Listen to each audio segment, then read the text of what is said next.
အားလုံးပဲမင်္ဂလာပါကျွန်တော်ဒီနေ့ပြန်လည် sharing လုပ်ပေးခြင်းတဲ့အကြောင်းအရာလေးကတော့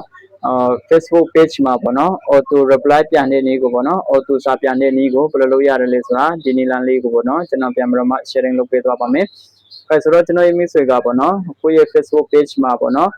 auto စာရေးတဲ့နည်းကိုကျွန်တော်တို့လုပ်ချင်နေဆိုရင်လိုအပ်တာတစ်ခုရှိပါတယ်အဲ့ဒါကဘာလဲဆိုရင်ဒီ software လေးပေါ့နော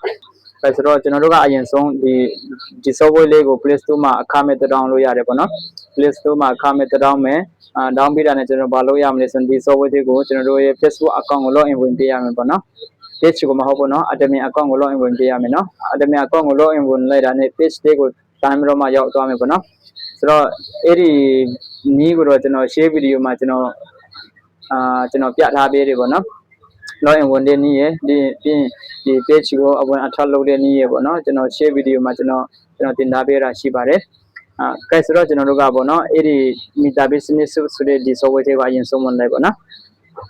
okay ဒါတော့ကျွန်တော်ရဲ့ page ပေါ့နော်ဆိုတော့ mix တို့ကတော့ page အများကြီးရှိတယ်ဆိုရင်ပေါ့နော်ဒီအပေါ်ဆုံးမှာဒီမှာဗာလဲအဝိုင်းပုံလေးနဲ့ရှိတယ်နော်အဲ့ဒီနေရာလေးကိုတစ်ချက်နှိပ်ပေးပါ okay ပြီးလို့ရှိရင်တော့ဒီမှာခုမှရှိတဲ့ page တွေကိုရွေးလိုက်ပေါ့နော်ဆိုတော့ကျွန်တော်ကတော့မရွေးတော့ဘူးပေါ့နော်ဒါကိုပဲကျွန်တော်ပြန်ပေးမယ်ပေါ့နော် okay အခုလိုမျိုးပေါ့နော်ကျွန်တော်တို့ကကိုယ့်ရဲ့ page တွေကိုလည်းရောက်ပြီဆိုရင်ပေါ့နော်ရောက်ပြီဆိုရင်ကျွန်တော်တို့ကဒီကိုနေမလဲဆိုဒီမှာပေါ့နော်ဒီမှာ menu လေးရှိတယ်နော်2ဆိုတာရှိတယ်နော် menu လေးဒီမှာညာဘက်တော့မှာနော်ကျွန်တော်ကေးထိုင်ကိုတစ်ချက်ကြည့်နော်ဒီမှာနော်ဆိုတော့အဲ့ menu လေးကိုတစ်ချက်နှိပ်ပေးပါ okay ပြီးလို့ရှိရင်တော့ကျွန်တော်တို့ကဒီကိုနေမလဲဆိုဒီမှာ setting ဆိုတာရှိတယ်နော်အဲ့ setting လေးကိုတစ်ချက်နှိပ်ပေးပါ okay ပြီးလို့ရှိရင်တော့ကျွန်တော်တို့ကပေါ့နော်စာကို auto ပြန်มาဖြစ်တဲ့အတွက်ပေါ့နော်ဒီမှာautomation ဆိုတာရှိတယ်နော်ဒီမှာစာအိတ်ပုံလေးနဲ့ပေါ့နော်ဒီဟာလေးပါပေါ့နော်ဒီမှာကျွန်တော်ပြေးတာနဲ့တေချာလေးထောက်ပြမယ်ပေါ့ဒါပေါ့နော်အဲဆိုတော့အဲ့နေရာလေးကိုတစ်ချက်နှိပ်ပေးပါ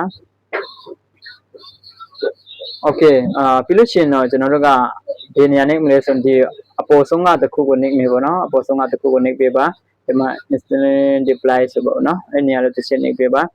okay ဒီမှာ messenger မှာကျွန်တော်တို့က off နေတယ်ပေါ့နော်ဆိုတော့ဒီဟာလေးကိုအရင်ဆုံးဖွင့်ပေးလိုက်ပေါ့နော်ဒါကိုကျွန်တော်တို့ကဖွင့်ပေးရပါမယ်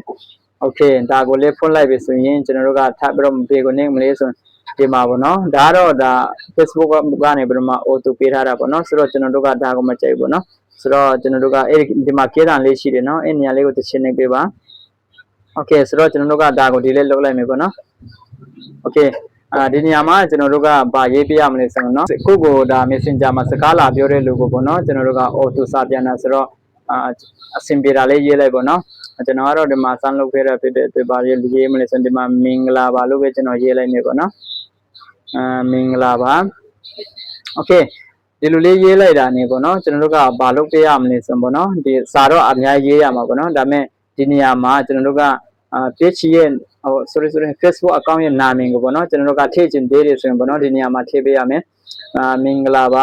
ါဥပမာပေါ့နော်မင်္ဂလာပါအောင်ရေးပေါ့နော်မင်္ဂလာပါလရေးပေါ့နော်ဒီလိုမျိုးတွေပေါ့နော်ဒါစသဖြင့်ပေါ့နော်ဆိုတော့အဲ့ဒီ Facebook account နာမည်ကို auto ရေးခိုင်းစေချင်တယ်ဆိုရင်ဘယ်နေရာကနေတွက်ထည့်မလဲဆိုရင်ပေါ့နော်ကျွန်တော်တို့ကဒီမှာကျွန်တော်ခေတ္တကိုတစ်ချက်ချင်းတော့အောက်ဆုံးမှာရှိတယ်နော်ဒီမှာလူပေါင်းပုံလေးနဲ့ရှိတယ်နော်ဆိုတော့အဲ့ဒီနေရာလေးကိုတစ်ချက်နှိပ်ပေးရမယ်ပေါ့နော်okay ဒီနေရာနော်ဆိုတော့ဒီမှာစာသားလေးရှိပါတယ်ဆိုရင်ခဏလေးနော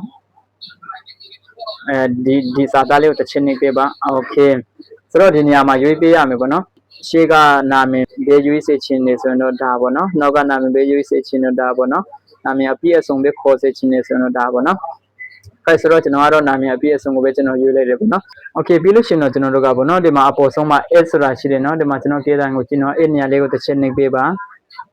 okay ဒီမှာဘောနော်မင်္ဂလာပါ full name up ဘောနော်ဒီနေရာမှာကကျတော့ဥပမာကြောဆိုကြောဘောနော်မောင်ကြောဆိုမောင်ကြောဘောနော်အေးဆိုရင်အေးဘောနော်လဆိုလဘောနော်မြဆိုမြဘောနော်ခုလိုမျိုးပေါ်လာလိမ့်မယ်ဘောနော် Facebook account နာမည်အပြည့်အစုံဒီမှာပေါ်လာလိမ့်မယ်ဘောနော်အဲဆိုတော့ကျွန်တော်တို့က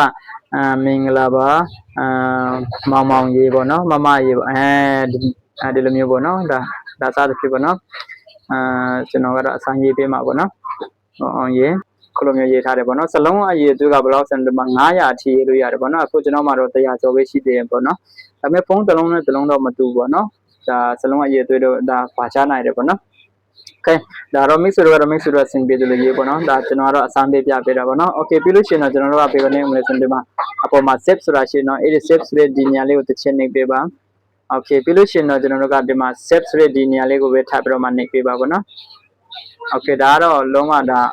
auto ပေါ့နော် Messenger မှာဒီ Facebook page ရဲ့ပေါ့နော် page Messenger မှာပေါ့နော်လာဟာတာနဲ့ auto လုံးဝဒါ reply ပြန်တာပေါ့နော်ဒီအောက်ကဟာတွေကတော့ကျွန်တော်ဒါကျွန်တော်နောက်မှပဲကျွန်တော်ရှင်းပြပေးမယ်ပေါ့နော်အခုကတော့လောလောဆယ်ဒါpage ရဲ့ Messenger မှာလာဟာတဲ့လူတွေတွေ့ပြီပေါ့နော်အဲဆိုတော့ကျွန်တော်ရဲ့ mix တွေလေးပေါ့နော်ကိုကFacebook page ကိုမှာ Facebook page ရှိတယ်ပေါ့နော်ကိုကလည်းအလုပ်တစ်ဖက်နဲ့မအားဘူးပေါ့နော်ဒါပေမဲ့ကိုလာဆက်တွေ့တဲ့လူကလည်း Messenger မှာလည်းညားနေတယ်ပေါ့နော်ဆိုတော့ဒါသူတို့ကိုပေါ့နော်ဒါအတိပေးတာအနေနဲ့ပေါ့နော်အကြောင်းပြန်ပေးတာအနေနဲ့ပေါ့နော်ကိုမအားရင်တော့မှာပေါ့နော်ဒါအခုလိုမျိုး auto စာပြန်တဲ့နေကိုပေါ့နော်လုံးဝလောက်ထားဖို့လိုပါတယ်အဲဆိုတော့ကျွန်တော်ရဲ့ mix တွေလေးပေါ့နော်အားလုံးနားလေးမလို့မြင်လို့ပါတယ်